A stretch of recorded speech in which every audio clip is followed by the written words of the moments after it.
So in this material world, we cannot find this type of love for Krishna. Jadi di dunia material ini kita tidak dapat menemukan cinta kasih rohani seperti ini. Only in Bhakti kingdom we can find this type of love. Hanya di dalam kerajaan baktilah kita dapat menemukan cinta kasih rohani yang semacam ini. In this material world, there is only Atmendriya Pritivancha. Ya, di dunia material ini hanya ada atmendriya pritivancha. Artinya segala keinginan dan objek-objek untuk pemuasan indria saja. But spiritual world, there is desire how to give priti, how to give love to Krishna. Tetapi di dunia rohani hanya ada keinginan bagaimana kita memberikan kepuasan dan pelayanan kepada Sri Krishna. So when we are pleasing Krishna, that becomes love, prem. Dan ketika apa yang kita lakukan itu memuaskan, menyenangkan bagi Krishna, itulah yang menjadi cinta, itu menjadi bakti. Gurudev knows how to give love to Krishna. Dan Gurudev tahu bagaimana beliau mempersembahkan cinta kasih, pelayanan itu kepada Krishna. And Gurudev also knows in this material world there is no love, no prem. Dan Gurudev juga tahu bahwa di dunia material ini tidak ada prema, tidak ada cinta yang sesungguhnya. So Gurudev is coming here with love of Krishna. Jadi Gurudev datang ke dunia ini, ke tempat ini dengan berbekalkan cinta kasih rohani pada This Krishna. is Chaitanya Mahaprabhu's teaching. Inilah ajaran daripada Sri Chaitanya Mahaprabhu. Chaitanya Mahaprabhu appeared here as a bhakta. Sri Chaitanya Mahaprabhu sendiri muncul di dunia material ini sebagai seorang And bhakta. he distributed name prem phala. Dan beliau sendiri membagikan 6 prema pala, buah ataupun hasil yang luar biasa dari pengucapan nama suci ini. So by giving this name prem fruit to Gurudev, following Chaitanya Mahaprabhu, he is doing the same thing. He is distributing the name. Jadi Gurudev dengan mengikuti langkah kaki Padma Sri Chaitanya Mahaprabhu yang sama, beliau juga memberikan And he is trying to bring everyone to prema Chaitanya. nama pala ataupun buah yang matang yang manis dari pengucapan nama suci tersebut. And he is trying to bring everyone to Krishna. Dan dia berusaha untuk mengantarkan setiap orang kepada Krishna. Everyone should develop love for Krishna. That is the desire of Gurudev. Dan setiap orang, setiap penyembah, setiap murid hendaknya mengembangkan cinta kasih bakti rohani kepada Krishna. Itulah keinginan yang mulia dari seorang guru. We are all conditioned souls. Tapi malangnya kita ini semua adalah roh-roh yang terikat. If we make Gurudev unhappy, so what will Kalau be kita our condition? menjadikan guru kita tidak senang, tidak puas, apa yang terjadi pada diri kita? Krishna will never accept us Krishna tidak akan pernah menerima unless kita, Gurudev will approach him. ya, tanpa Gurudev mendekati beliau kembali. And Gurudev is very intimate, close associate of Krishna. Dan kita hendaknya selalu ingat di mana posisi guru. Posisi guru, dia adalah teman intim dari Sri Krishna Sri Chaitanya Mahaprabhu. And Krishna saying he doesn't like anyone else than his bhakta. Dan Krishna sudah mengatakan dia tidak ingin orang lain selain para penyembahnya. So if someone will disrespect Gurudev, so how Krishna will tolerate it? Jadi kalau orang, siapapun juga yang tidak menghormati guru, bagaimana Krishna dapat mentolerir orang itu? So therefore Krishna is appearing here to teach us. Karena itulah Sri Krishna muncul di dunia ini untuk mengajarkan kita. And Krishna has assumed the form of bhakta. Dan karena itu beliau mengambil wujud sebagai seorang bhakta. So he could not release his own beauty as object of love. Sebagai objek cinta kasih, sebagai Wisaya Wigraha Bhagawan, beliau tidak bisa menikmati ketampanan keindahan beliau sendiri. So he assumed the form of a bhakta. Karena itulah beliau mengambil wujud sebagai seorang bhakta, menjadi Asraya Bhagawan. Bhaktir baddhatam, bhaktir jitatam. Bhagavan is conquered by bhakta. Bhagavan is bound up by bhakta. Ya. Bhagawan ditaklukkan dengan oleh bhakta, dan beliau diikat dengan tali cinta kasihnya oleh para bhakta. When Sri Ramchandra Mahaprabhu wanted to go to Sri Lanka and conquer Sri Lanka and kill Ravana to rescue Sita Devi, that time he took the help of the Vanar Sena, the Hanuman and other monkey soldiers. Ya. Ketika Sri Ramachandra ingin akan menyeberang ke Alanka untuk mencari Sita dan mengalahkan Rawana, beliau mendapatkan bantuan dari Wanarasena, yaitu dari pasukan kera dan Hanumanji. So, Ramchandra Mahaprabhu has to make a bridge on the sea. Dan Sri Bhagawan Ramachandra ingin membuat jembatan di atas samudra, di atas lautan. But all the monkey soldiers, they bring so big rocks and throwing to Samudra, ocean. But that rock was flowing or dipping inside.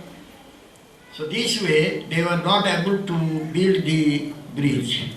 Dan ketika ya para monyet-monyet kera ini membawa batu-batu, pohon-pohon ataupun batu karang dan sebagainya, ketika dibuang ke laut, semuanya ada yang hanyut, ada yang mengambang dan tidak bisa berkumpul, sehingga tidak bisa membuat jembatan.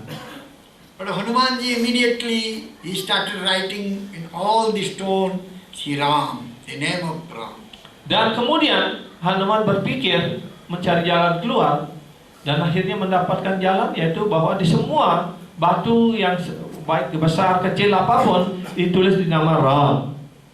And then the stone rock started floating.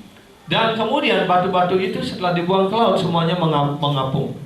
So therefore, Bhagavan Ramchandra is showing that the name is more greater than Bhagavan. Dan di sanalah kemudian Sri Ramachandra memperhatikan dan kemudian beliau menyadari bahwa nama itu lebih mulia, lebih hebat dari diri beliau sendiri. But that intelligence was Hanuman having. Hanuman was great bhakta of Ramchandra. Dan Hanuman adalah penyembah yang sangat agung, sangat mulia dari Ramachandra. Dan Hanumanlah yang memiliki pengetahuan itu, yang mengetahui hal itu. So that type of bhakta is very dear to Bhagavan. Jadi penyembah yang seperti itu sangat dicintai, sangat dikasihi oleh Sri Bhagavan. Bhagavan is not able to break the relationship with bhakta. Ya. Break the relationship with bhakta. Ya, dan karena itu pula Bhagavan tidak mampu untuk memutuskan hubungannya bersama para penyembahnya, para bhakta. That is, you cannot force Bhagavan to accept us. Kita tidak bisa memaksakan Sri Bhagavan untuk menerima diri kita. But if Gurudev, a dear devotee of Bhagavan, will present us before Bhagavan, Bhagavan will accept us. Tapi kalau Srila Gurudev, ya, para penyembah terkasih dari Sri Bhagavan menampilkan, mempersembahkan diri kita di hadapan Sri Bhagavan, maka Sri Bhagavan tidak akan pernah bisa menolak persembahan itu. So he will definitely listen to his own bhakta. Ya, dan beliau pasti akan mendengarkan dari para penyembahnya sendiri. So here in this world, this type of relationship is not available. Jadi di dunia material ini hubungan seperti tidak pernah tersedia. Here the Samanda relationship is very temporary. Hubungan apapun yang ada di dunia material ini semuanya bersifat sementara. But the Samanda we can establish with Bhagavan Krishna through Gurudev. Tetapi hubungan Samanda yang kita bangun bersama Sri Krishna melalui Guru Dewa, melalui guru kerohanian kita, that cannot be broken. Hubungan itu tidak pernah bisa diputuskan. Unless we will fall down. Ya, sampai kita sendiri yang jatuh. Bhagavan will never leave us. Bhagavan tidak akan pernah meninggalkan kita. So this is the very strong relationship with Bhagavan and Bhakta. Inilah hubungan yang sangat kokoh antara Bhagavan dan Bhakta. How that Samanda is unbroken Samanda, unbroken relationship cannot be broken. Bagaimana Samanda yang tidak terputuskan ini bisa diputuskan? Because this Samanda is based on love. Karena hubungan ini didasarkan atas cinta kasih. Preme Samanda. Preme Ya, Samanda. preme Samanda. So Krishna is not able to break that relationship. Ya, bahkan Krishna sendiri tidak mampu untuk memutuskan hubungan itu. When Gurudev is not able to throw us out, Jadi Bhagavan is not able to throw us out, so how we are going out from Bhagavan, away from Bhagavan? Jadi kalau Gurudev tidak akan membuang kita, juga Krishna tidak mampu untuk membuang kita, bagaimana kita bisa keluar dari hubungan itu? We have committed offense at the lotus feet of Gurudev. Ya, kita akan bisa jatuh terpental dari jalan ini karena kita melakukan kesalahan pada kaki Padma Guru kerohanian kita. Because Gurudev is very dear to Bhagavan Krishna. Karena Gurudev sangat dikasihi, sangat disayangi oleh Bhagavan Sri Krishna. Bhagavan Krishna is lying in the heart of Gurudev very peacefully. Bhagavan Sri Krishna bersemayam ya di dalam hati Gurudev dengan sangat damai, sangat tenang. Wow. What is that song?